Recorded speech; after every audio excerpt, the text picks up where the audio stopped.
Olá a todos, sejam muito bem-vindos para mais um vídeo. Hoje trago-vos então mais uma história de uma seguidora.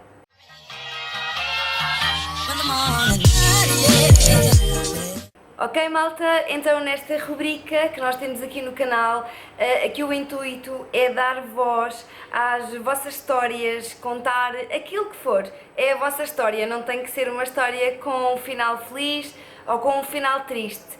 Aqui o intuito é haver aqui uma interajuda, tanto da minha parte, que sou uma pessoa imparcial, que estou de fora, e quantas vezes é que nós já não falámos com uma pessoa que não nos conhece de lado nenhum sobre um assunto assim mais reservado, porque estamos certos que é uma pessoa que está de fora e que consegue ver as coisas se calhar um pouco com mais clareza. O intuito também é que aqui nos comentários essa interajuda também aconteça. Ok, então esta menina, eu vou chamá-la de Joana, ela então tomou conhecimento desta rubrica que nós temos aqui no canal e ela em tempos, como deu uma entrevista sobre a sua história, ela enviou-me a mesma para que eu pudesse então retratar, para que eu pudesse contar aqui então no canal. Então eu vou começar. Eu já tinha contacto com a bebida na infância. Sou filha de pai alcoólatra e tinha aquela história de melhor provar com o pai do que na rua. Queria só fazer aqui um parêntese que a nossa querida Joana é do Brasil, portanto vou ler em português do Brasil, não é? Eu lembro que nas festas de família era comum dar para a criançada vinho com açúcar como se fosse suco. Sim, eu lembro-me perfeitamente também, na minha infância e adolescência, na minha família também havia essa prática e não exatamente assim, mas de deixar provar, de deixar pôr o dedo dentro da bebida para depois experimentar, ou mesmo com o café, também tive essa experiência. Mas oficialmente comecei a beber aos 17 anos. A minha primeira que me embriaguei foi com uma espuma de chopp. Chopp, eu julgo que seja cerveja, mas ajudem-me aqui nos comentários, não estou certa. Depois fui para as bebidas doces, whisky com guaraná e caipirinha. Aos poucos comecei a beber por conta. Não precisava mais de sair para beber, eu bebia em casa mesmo. Na minha opinião, acho que no que se prende tanto a dependências químicas, seja heroína, cocaína, álcool, eu acho que uma pessoa começa exatamente a ficar doente, ou é um sinal que está doente, quando o consumo, quando o uso destas substâncias começa a ser feito mesmo que estejamos sozinhos. Se calhar no início começa muito com algo social, porque nos desinibe, mas depois chega uma altura que se torna mesmo uma dependência e nestas alturas, regra geral, e é um sinal muito significativo quando de facto estas pessoas começam a fazer um consumo não para se divertirem, não para socializarem, mas por outros motivos, não é? O alcoolismo é uma doença da negação. Nem todo alcoólatra assume que é. Para mim foi mais difícil aceitar que era doente do que parar de beber. É um choque lidar com isso. Uma briga interna. Eu dizia, como assim eu sou alcoólatra? Eu bebo porque eu gosto e consigo parar. Mas depois do primeiro gole, eu não conseguia. É muito importante aqui o que a Joana refere, porque basicamente uma pessoa quando tem uma dependência química, durante muito tempo vive na ilusão que consegue parar. E é exatamente por todas as pessoas que consomem alguma substância, todas estas pessoas que caem na dependência têm uma coisa em comum. Em algum momento acharam que conseguiam parar quando quisessem. E essa ilusão é muito perigosa porque faz com que nós continuemos a consumir, a fazer com que a dependência fique cada vez mais profunda, mais entranhada e depois lá mais para a frente, quando efetivamente se pretende fazer uma desintoxicação, aí é que as pessoas dão conta do quão doentes elas estão.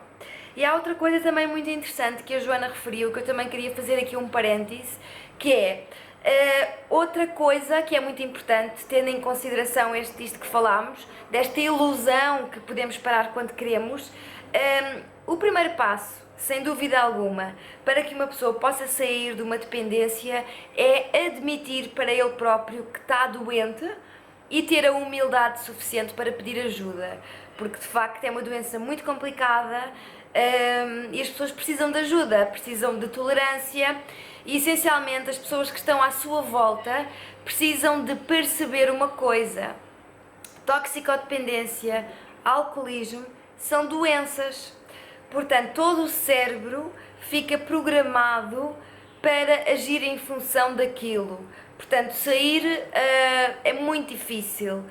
Não é capricho, não é mentira, é mesmo algo que é uma doença mesmo. Portanto, durante muitos anos não foi considerado doença.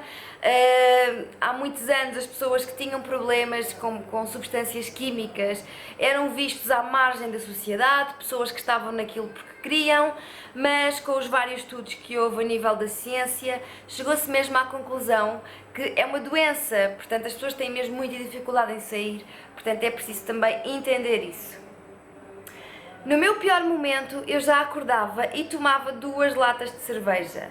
Ao longo do dia bebia uma caixa de cerveja, uma garrafa de vinho e meia de conhaque. Não importava a quantidade, a qualidade da bebida, eu queria quantidade. Queria o álcool, dormia e acordava bêbada. Durante esta fase de dependência, quando a pessoa, por exemplo, acorda e vai consumir, a pessoa não vai consumir para ficar bêbada ou para ficar de cabeça cheia. A pessoa vai consumir para poder ser uma pessoa normal, porque, caso contrário, tem sintomas de abstinência, que é chamada ressaca.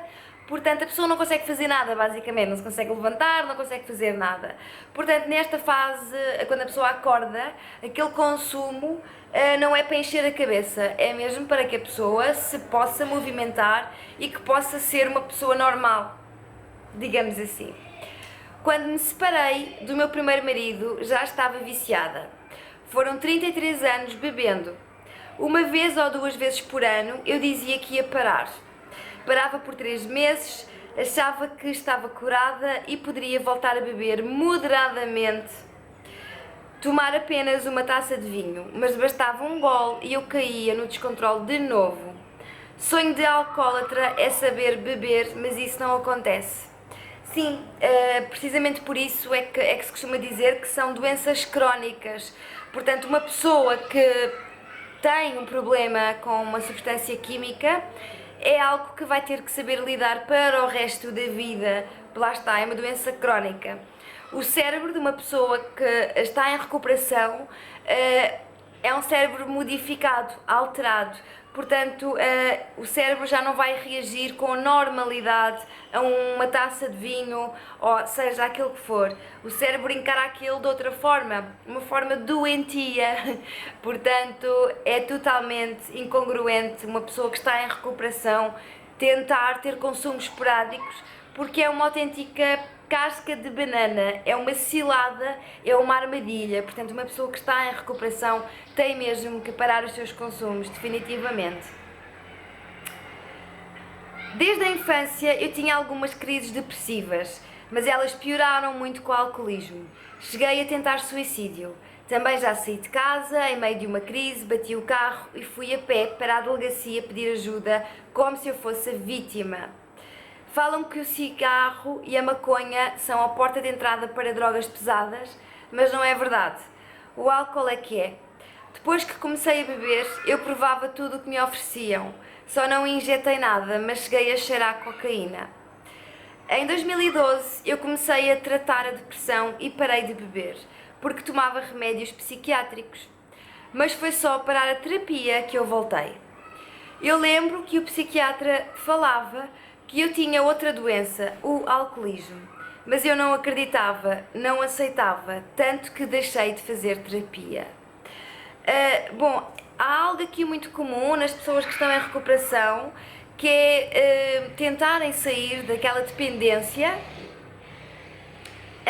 e terem várias recaídas, faz parte do processo. É uma doença mesmo muito complicada. Uma vez ouvi um psicólogo falar sobre a dependência química e ele dizia que uma pessoa, quando está numa fase de consumo de doença, é como se tu tivesses uma vela acesa e ela queima, queima, queima. Quando tu fazes uma recuperação e paras de consumir, a vela apaga-se. Mas mais tarde, se tiveres uma recaída, a vela vai continuar a queimar de onde tu paraste. A vela não cresce, tu não tens direito a uma vela nova, portanto é uma doença muito complicada. E infelizmente as recaídas fazem parte do percurso da maior parte das pessoas que têm deste tipo de problemas. Todo o mundo sabia do meu vício, o meu ex-marido, meus pais, meu filho, e aos poucos a família foi-se afastando, porque eu me tornei uma companhia chata. Meu casamento acabou, não exatamente por conta disso, mas certamente influenciou, e o meu filho foi morar com ele. Foi o meu segundo marido que eu encontrei apoio. Ele bebia socialmente quando nos conhecemos, mas ao perceber que eu precisava de ajuda, parou de beber totalmente para me acompanhar. Até hoje, ele não bebe. Um dia eu acordei e quis tentar parar pela última vez. Era dia 15 de dezembro de 2015, antes do Natal, ano novo, do meu aniversário e do Carnaval. De facto, era um período de provação. Eu compreendo porque é uma altura de festas e irias ser confrontada com o álcool. Foi uma fase, enfim. Eu descobri uma unidade do AA em São Paulo e liguei. Alcoólicos Anónimos, julgo eu.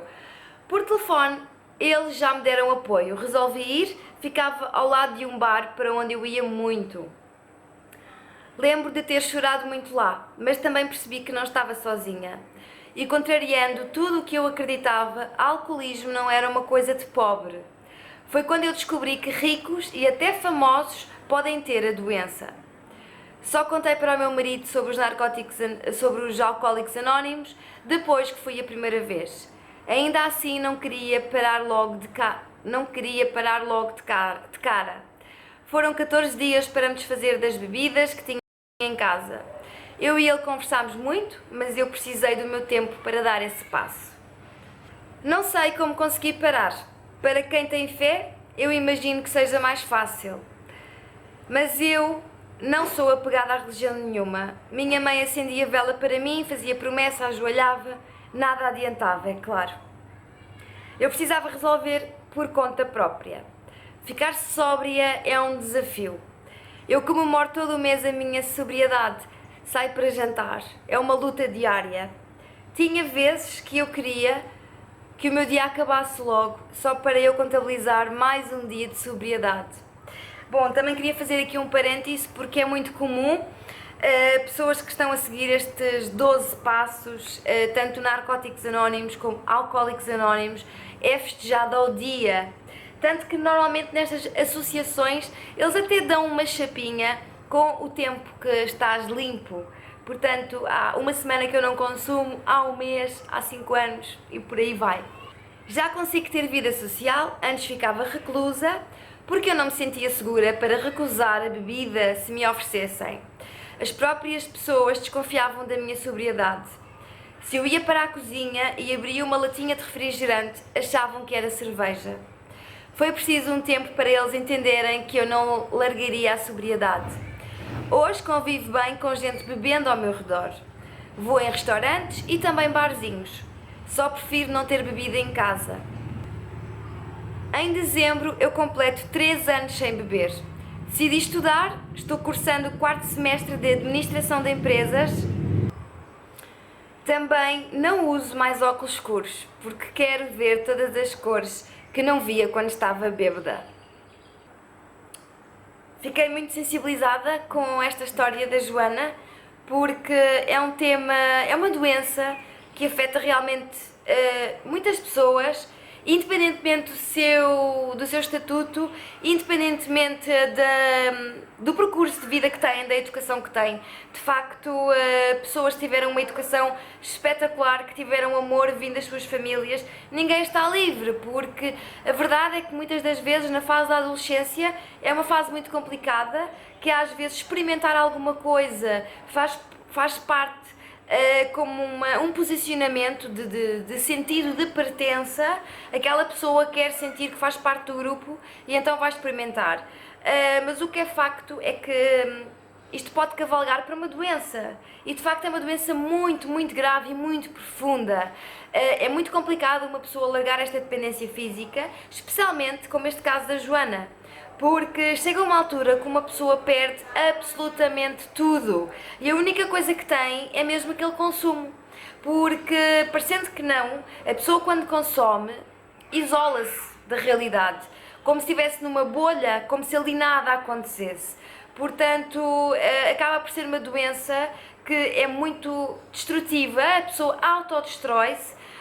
No início mente muito para tentar fazer com que a água chegue ao seu moinho, nomeadamente para ter recursos, para que possa então comprar aquilo que pretende comprar, mas depois chega realmente a uma altura que as pessoas deixam de acreditar nelas, porque as mentiras foram tantas, as recuperações foram tantas, as recaídas foram tantas, mas basicamente aquilo que eu quero dizer a quem está desse lado, seja alguém que tenha um familiar, um amigo, ou mesmo que seja uma pessoa que esteja a passar por uma dependência, é que faz parte.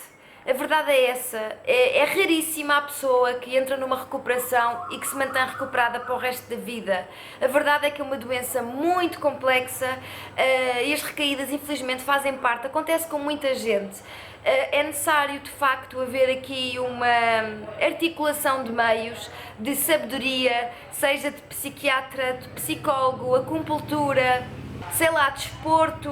É necessário ter aqui um grande apoio e é necessário querer. Sobretudo é necessário a pessoa querer sair daquilo.